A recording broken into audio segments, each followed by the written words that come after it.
Hello, do you want to do this, or even this, but you don't have a laser engraver?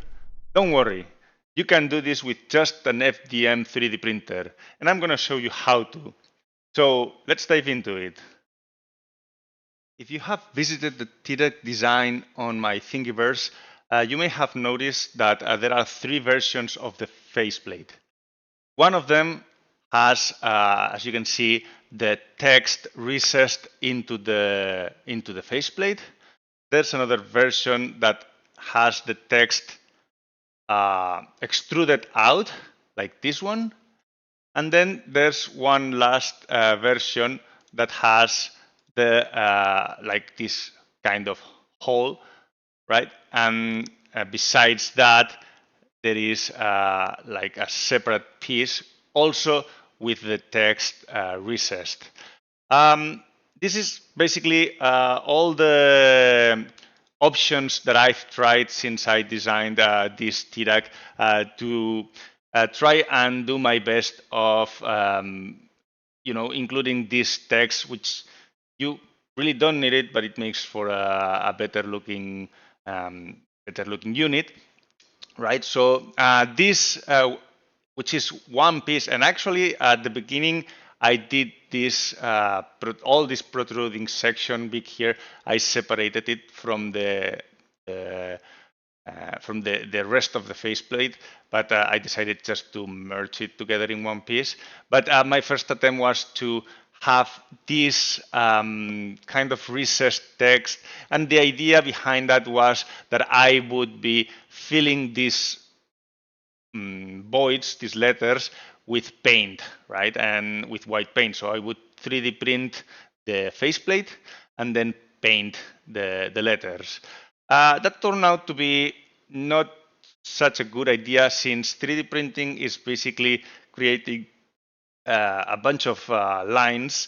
Unless you use very thick paint and be very careful not to get out of these holes, it can be a little bit of a mess. If the paint comes out of the holes, it's going to be all over the place, and you are not even going to be able to sand it. Another issue that this solution has is that if you print this in black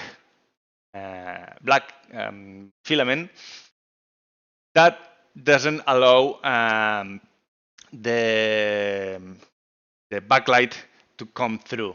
So I accounted for LEDs behind this text, this and also the level and gain text.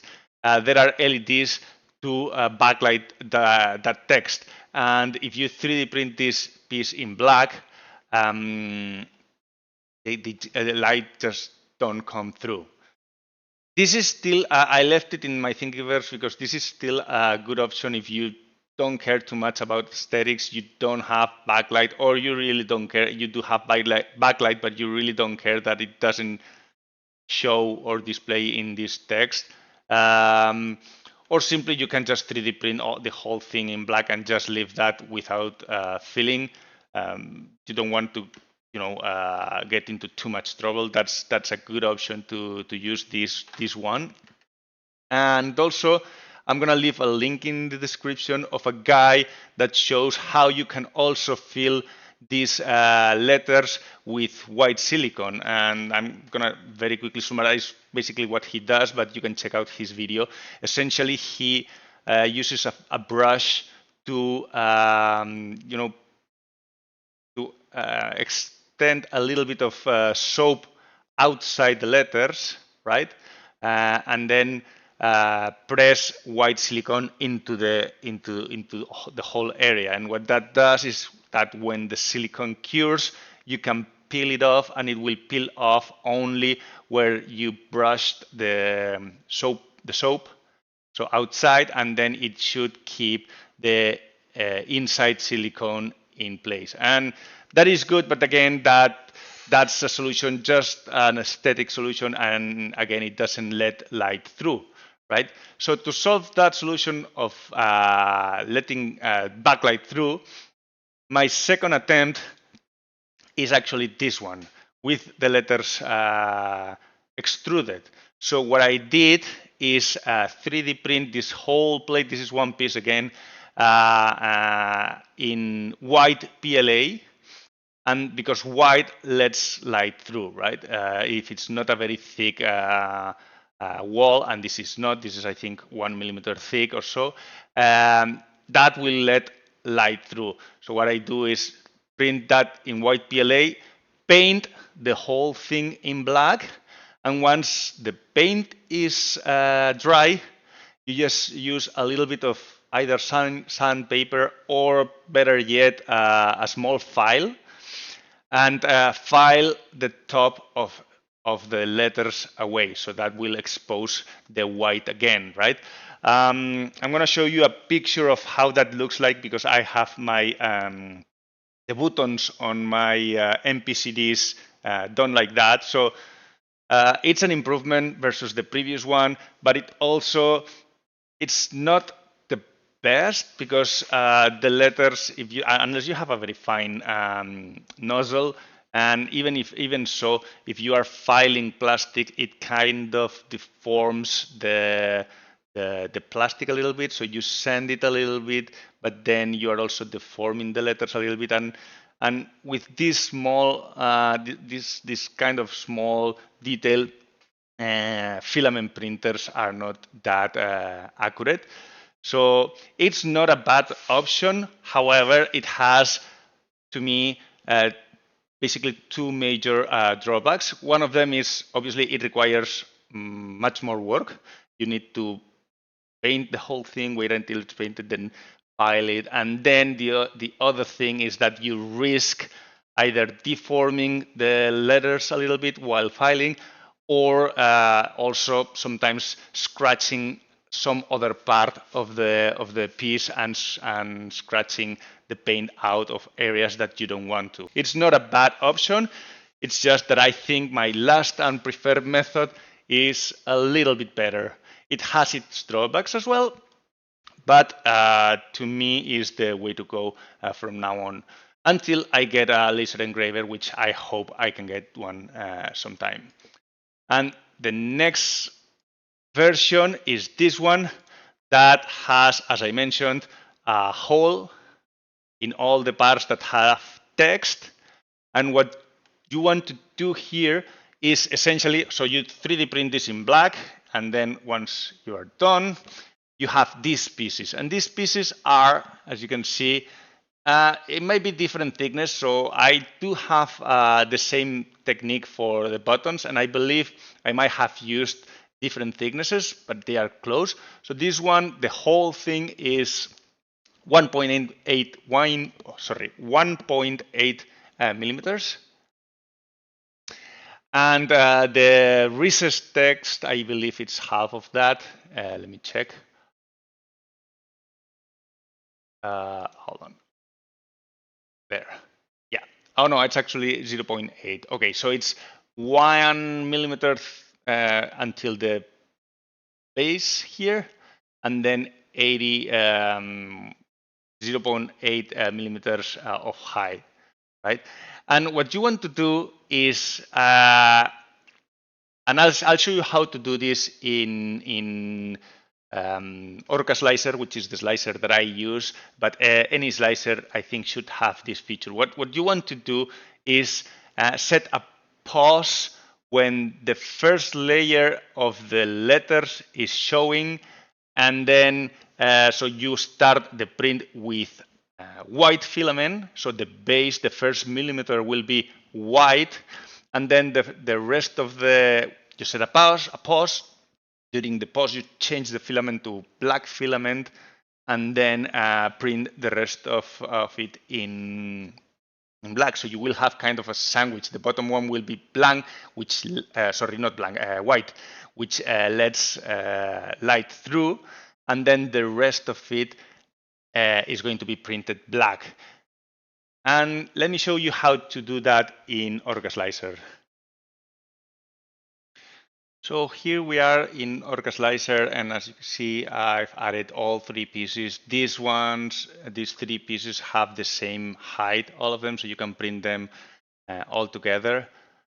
And so if you click right here where it says preview, you see a preview of what it looks like sliced. And then you get this bar to the right, which is each layer, right? You can hold and move back and see layer by layer. So what you want to do is get to the very first layer, which is this one, where the text starts to show. And as you can see, it's layer 120 because I'm at layer height 0.2. So as I mentioned, there's 1 millimeter of base, and in layer 1.2 is the first one that starts to show text. So once you are in this first layer with text, you make sure there is, you can see there is a gray line here. So make sure you are in the over the 1.2 line, and then you right click and then add a pause. Make sure you do that because even though we are in layer 1.2, we can actually set pauses to different layers. So I think I can add a pause, or maybe I can't. I'm trying. I think I did it some time, but looks like you can't. Okay, that's good. Anyway, so you add a pause here. Make sure it's here, right? And then you can slice and send to the printer. And I'll show you how it looks like in the printer. So follow me. So here I am in the 3D printer. As you can see, I have a black filament spool that is disconnected at this moment. I have a white filament spool connected at the moment. So I'm gonna hit print. This is the one I just uploaded. And once it has stopped, I'll show you how it looks like and how I change the filament. Well, as you can see, the printer has stopped, has moved the nozzle away, has printed the first millimeter, which is the white part. So now I just need to retract. That will allow me to pull off the white filament once it's finished, which will take a few seconds. As you can see, it's first extruding a little bit of filament, and then it will retract. So now that it's finished, I can unlock the extruder, remove the white filament, and put the black one in again. So I just push it in a little bit.